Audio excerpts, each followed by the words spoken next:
You think you've seen betrayal? Try standing outside a resort while your wife checks in with 2 other men. My name is Grant. I'm 38 years old, and I live in Durham, North Carolina. At least, that's where I left from when I got on the plane thinking I was headed on an anniversary trip with my wife. Instead, I ended up on the curb of a beachside hotel with my luggage and no room, staring at the back of a candy-red Mustang convertible. The front desk lady had just furrowed her brow after checking her computer twice. "Sorry, sir," she said. "There's no reservation under that name. We don't have you booked." That didn't make sense. We had talked about this trip for weeks. She even told me to pack light because the resort had everything we'd need. I triple-checked the date, even showed her the confirmation email. Except that email didn't have my name on it. Just a general itinerary. I hadn't looked closely. I stepped outside, confused, and that's when I saw her. She was in the passenger seat of the Mustang, leaning out the window, laughing. There were 2 guys with her, one driving, one standing beside the car with a duffel bag. Both of them looked like they walked out of a college frat Instagram page.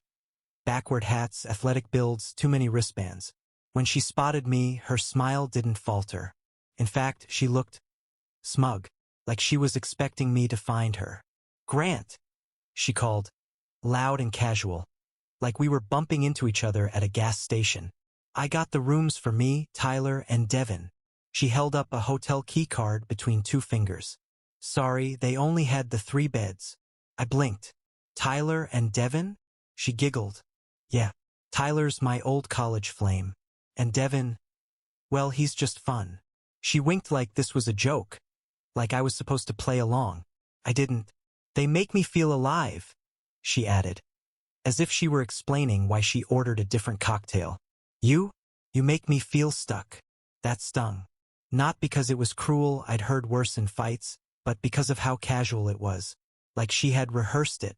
I nodded once, gripping the handle of my rolling suitcase. "Good for you," I said, voice even. Her smile wavered. I turned and walked. No yelling, no scene, no tears or begging. I didn't ask questions. I didn't accuse her of cheating. I didn't even look back. I just walked until the sound of their laughter faded behind me. I didn't have a plan. I didn't even know what direction I was heading. Just kept going until I found a road and flagged down a passing taxi. The driver asked where I was going. "Anywhere cheap," I said, "and quiet." He nodded and took me about half a mile down the highway to a dusty roadside motel with flickering neon and a sagging sign that read, "Sea Breeze Lodge Vacancy." The kind of place people usually rent by the hour. I didn't care. I paid $50 for the night and dropped my suitcase onto the creaky bed. The room smelled like bleach and stale cigarettes. I lay down and stared at the ceiling, trying to replay the past few weeks in my head. Was I really that blind? Around midnight, my phone lit up. 18 missed calls. All from her. No voicemails. No texts. Just that number flashing over and over again. I didn't answer. I figured she was hoping for a scene. A fight. A tearful plea. I wasn't giving her one. Then, around 2:15 a.m., the red and blue lights danced across the curtains. A knock at my door. "Mr. Daniels?" the officer asked when I cracked it open. "There's been an incident at the hotel. We need to talk." And just like that, I realized the show wasn't over. It was just getting started. I should have seen it coming.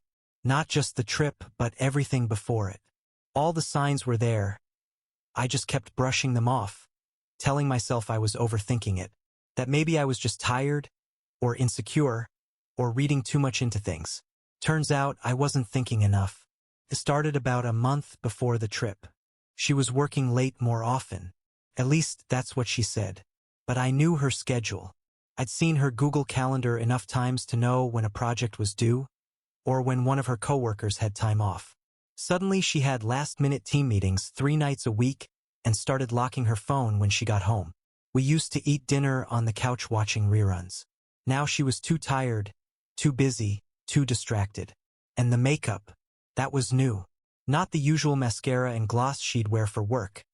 I'm talking about full-on contour, highlighter, fake lashes, perfume. For girls' nights. Except I never saw pictures. Never heard names. When I asked who she went out with, it was always, just some coworkers, you don't know them. I should have asked more questions. But the truth is, I didn't want to know the answers. Then one night, she handed me a plate of food and said, "Here, Ty." Before catching herself, I paused mid-bite. "What?" She blinked. "Nothing. Just tired. You know how work is." I nodded. But that name stuck with me. Ty. I didn't know any Ty. Then there was the gym bag. She started going to the gym in the mornings early, like 6 a.m. I didn't mind it. She was always on these fitness kicks.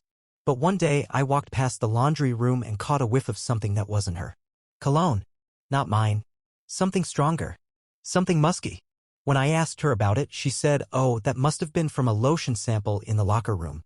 One of those scented ones." She laughed and shrugged it off, and I told myself not to push it. She'd get defensive if I pressed too hard. But the nagging feeling stayed. One night, I woke up around 2 in the morning and saw her asleep with her phone tucked under the pillow. I waited until her breathing evened out, then gently slid it out and opened Safari. Nothing. Literally nothing. No tabs. No history. Everything wiped. She never used to care about that stuff. She'd have 5 different tabs open at all times, shopping carts, Pinterest boards, articles she forgot to finish. But now, her phone was cleaner than a brand new one. That's when I stopped believing the little stories she fed me. Still, I didn't say anything. I kept pretending we were okay. I thought maybe the trip would fix things. She said it was a couple's getaway. Our anniversary was coming up. "I found this perfect beach resort," she said. "All-inclusive. Real romantic. It'll be good for us." I wanted to believe her. I even convinced myself that she was trying to make things right. That the secrecy, the distance, it was just stress. That maybe I hadn't been paying enough attention, hadn't been doing enough. But then the hotel confirmation came to my inbox. That's what broke the illusion. It wasn't sent from her personal email, it was from the hotel's booking system. Subject line, "Your upcoming stay at Shoreline Paradise Resort." I opened it expecting to see our names. Instead, the guests listed were Tyler H., Devin M., and A. Daniels. Not Grant Daniels. A. Daniels. Her name. 3 guests. 3 beds. No mention of me. No shared room. Just her and 2 guys. I stared at the screen for a long time. Read it 3 times. Checked the email headers to be sure it was real. It was. That's when it all clicked. The makeup. The cologne. The locked phone. The wiped browser. Ty.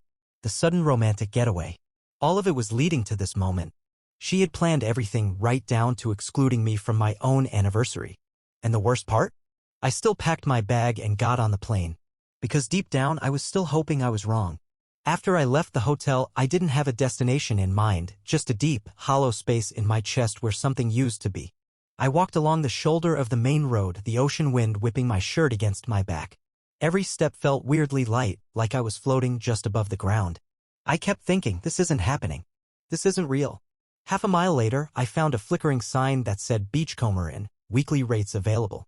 The kind of place with scratchy towels, cigarette burns on the furniture, and vending machines with off-brand soda. I didn't care. I gave the guy at the desk $50 in cash, signed a slip, and got a key that barely turned in the lock. The room was what you'd expect: beige walls, a loud AC unit in the window, and a bedspread with a pattern so outdated it might have been stylish once, about 30 years ago. I sat on the edge of the bed and just stared at nothing for a long time. I didn't cry. I didn't rage. I didn't punch a wall or scream into a pillow. I just sat there, letting it all settle in. She flew me out here as a prop. A decoy. Or maybe she assumed I'd be too clueless to figure it out. Around midnight, I finally plugged in my phone. It had been on airplane mode since the flight. 18 missed calls. All from her. No texts. No voicemails. Just call after call. The first one came in around 7:50 p.m., about 20 minutes after I left the hotel. Then every 15 minutes or so after that. I stared at the list, scrolling down with my thumb. She wanted something. A reaction, maybe? Anger. Pain. Anything. I didn't give it to her. I put the phone face down on the nightstand and climbed under the blanket. I almost fell asleep. Almost. Until the lights showed up. Red and blue, swirling on the thin curtains like a disco from hell. Then came the knock. Firm. Rhythmic. Official. I pulled on my shirt and opened the door a few inches. A uniformed cop stood there, holding a flashlight and a notepad. "Mr. Daniels?" he asked. "Yeah," I said, throat dry. There's been an incident at the Shoreline Paradise Resort. We need to ask you a few questions. My stomach dropped. I stepped outside, barefoot, heart pounding. What kind of incident? There was a disturbance in the parking lot. A woman was caught screaming and attempting to damage a vehicle with a key. Witnesses say she was intoxicated. She claimed to be your wife. I blinked. That sounds about right. The officer looked at his notes. 2 other individuals were involved. One refused to let her back into the room and the other left the scene. Do you know a Tyler H. or a Devon M? Unfortunately, yes. He nodded. She said you abandoned her. Claimed you were emotionally abusive and that she had nowhere else to go. Of course she did. I took a deep breath and looked him in the eye. Check with the front desk. I never had a reservation. She told me to come on this trip. I found out I wasn't on the booking. She told me to my face that she brought those 2 men instead. He wrote that down without flinching. Any physical altercations? Nope. I walked away. Didn't even raise my voice. Appreciate your cooperation, sir. We'll need a written statement, but you're not under any investigation. We just wanted to verify her claims. I nodded slowly. Also, he added, for your information, one of the men involved, the one who left the scene? He's married. His wife was also at the resort. She tracked him through a GPS app. Followed him here. My eyebrows shot up. He flipped his notebook shut. Messy situation. You're telling me. He handed me a business card and told me to call the station in the morning. Then he left. I shut the door, leaned against it, and laughed for the first time that day. Not a joyful laugh. Not even a bitter one. Just the kind of laugh that comes out when the insanity of it all finally tips over into something surreal. She wanted drama? She got it. She just didn't expect to star in her own collapse. By sunrise, I was already packed and checking out of the Beachcomber Inn. The motel clerk barely looked up as I dropped the key on the counter. Checkout's not till 11, he mumbled, rubbing his eyes. I'm good, I said. Place smells like wet socks anyway. I got in my rental car and drove 2 hours inland, away from the coast, away from the resort, away from whatever version of my wife still thought she could fix this with crocodile tears and a text. By noon, I was sitting in a downtown office with a divorce lawyer. The receptionist didn't ask questions. She just handed me a clipboard and said, fill this out. He's running about 10 minutes behind. That was fine. 10 minutes later, I shook hands with a guy named Palmer something, late 40s, calm eyes, wedding ring off, even though it left a pale band of skin behind. Probably said something about how often he dealt with stuff like this. I want out, I told him. Clean, fast, and loud enough to wake her up. He didn't blink. Just nodded and started taking notes. He asked a few questions. Was there infidelity? Yes. Do I have proof? Technically. The hotel had security footage, and according to the responding officer, she admitted to the incident when they questioned her. Good, he said. Public disturbance, property damage, admission of infidelity. That's leverage. He walked me through the process. I signed the initial paperwork that afternoon. It felt quiet. Not good. Not satisfying. Just quiet. When I got back to the hotel I booked for the night, a real one this time, with walls that didn't hum when the AC turned on, I had 9 missed calls and 5 voicemails. All from her. I didn't listen to a single one. I blocked her number. She tried reaching out on email next. First it was anger. Then sorrow. Then self-pity. One line stuck out. I was drunk. I didn't mean for it to happen like that. Like that was the only problem. Like the issue wasn't the 3-way vacation she planned, but the fact that I caught her in the act. Later that night, she showed up at the townhouse. Our townhouse. The Ring camera caught her banging on the door at almost midnight. Her hair was a mess. She looked like she'd been crying for hours. Grant, she sobbed to the camera.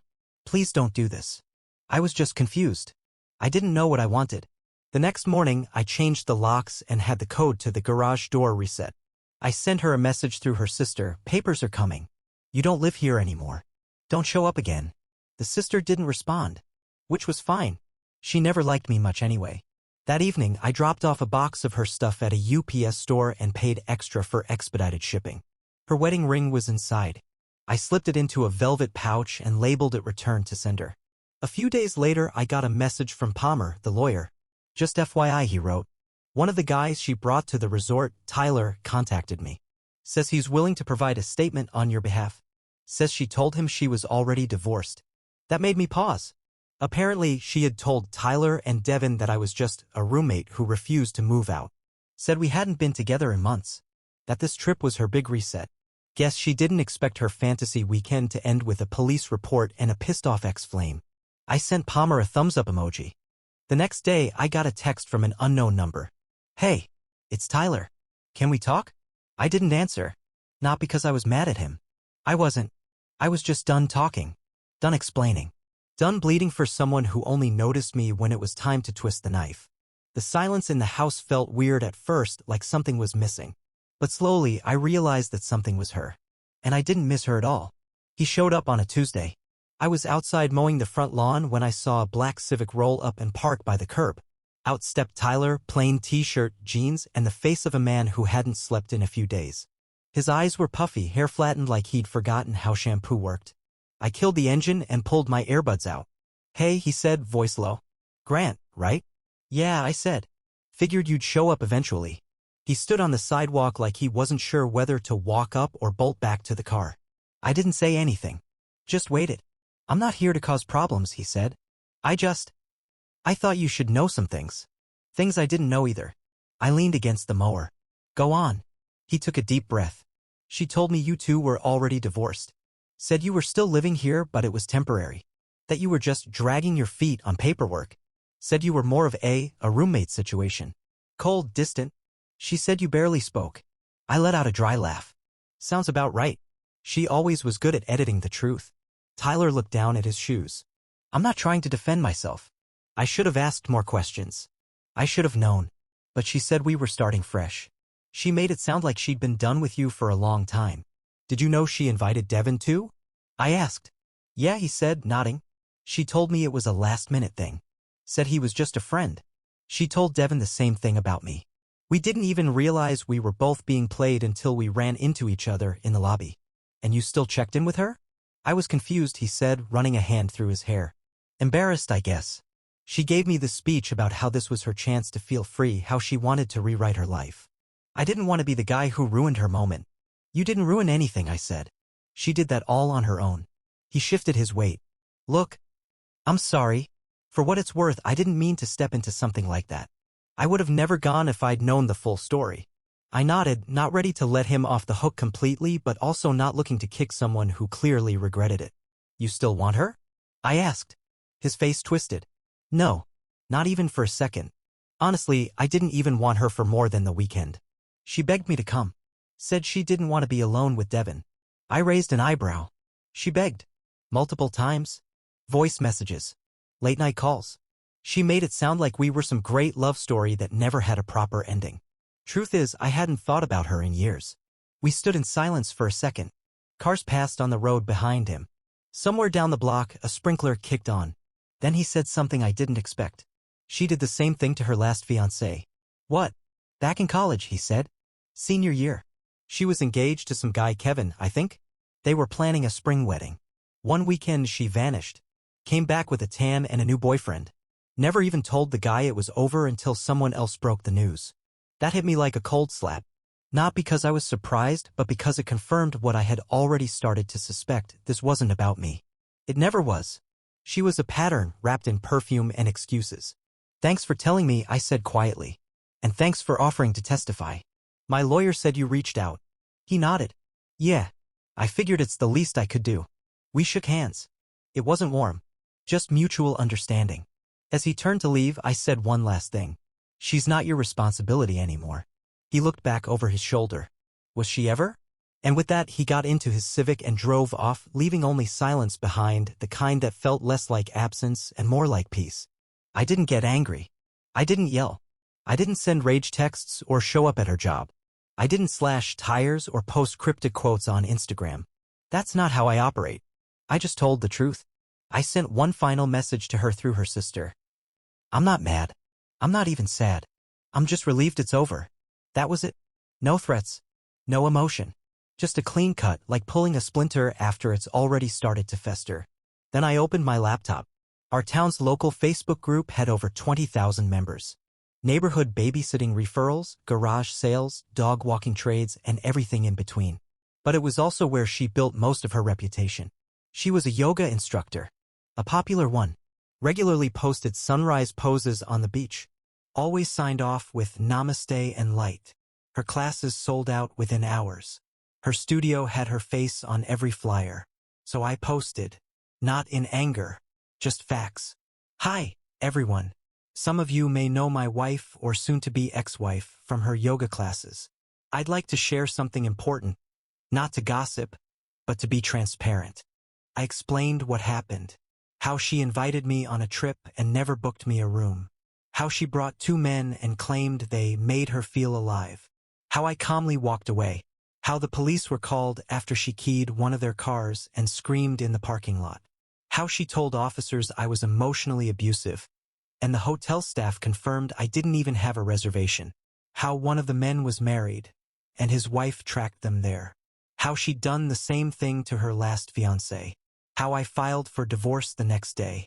I attached screenshots of the hotel confirmation email, 3 names, not mine. The police report, public record. Photos from the resort security camera, her screaming in the parking lot. Audio from her voicemail to Tyler. Please don't leave me. I didn't mean it.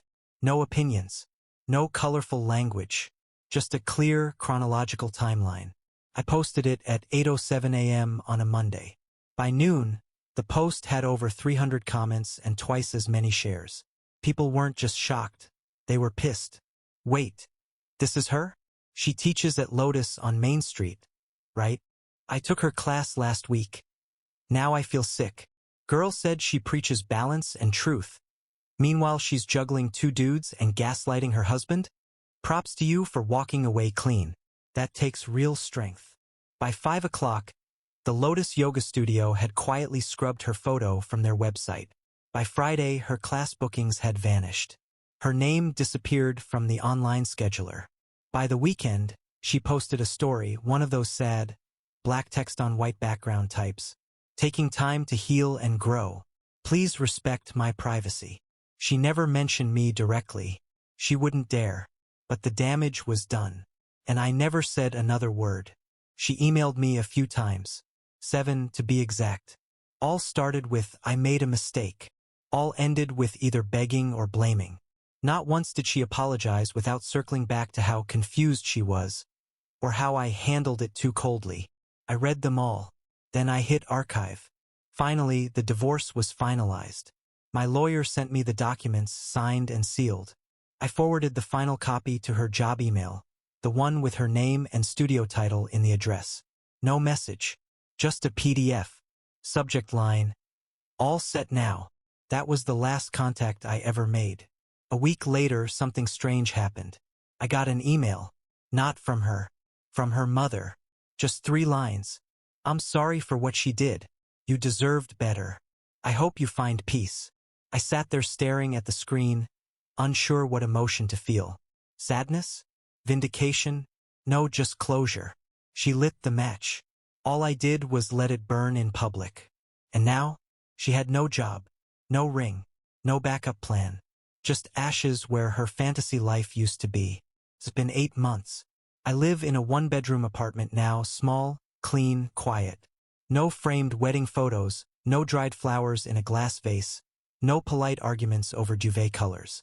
Just me, a coffee pot that actually gets used, and a couch I bought secondhand from a guy who gave me a discount after I helped him carry it downstairs.